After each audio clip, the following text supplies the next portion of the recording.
আজ আপনাদের জন্য নিয়ে এসেছি একটা দারুণ রেসিপি, যা সহজে বানানো যাবে কিন্তু স্বাদে অসাধারণ। চলুন শুরু করি।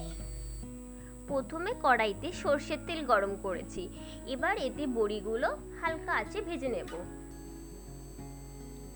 এখানে আমি তেজপাতা, শুকনো লঙ্কা আর ভেজে রাখা একটু পাঁচফোড়ন দিয়ে দিলাম।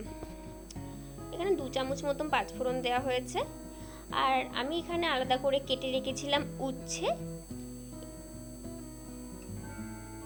এরই সাথে আমি অ্যাড করে দিলাম রাঙালু, গাজর, ডাঁটা, তার সাথে দিলাম নুন আর হলুদ দিয়ে একসাথে মিশিয়ে এটাকে হালকাভাবে নেড়ে এর ওপরে চাপা দিয়ে দেবো। এটা আমাকে 5 থেকে 7 মিনিট মতন চাপা দিয়ে রাখতে হবে। আর তারই সাথে আমাকে রাঁধুনি আর কাঁচা লঙ্কা বাটা এর মধ্যে আমি মিশিয়েছি।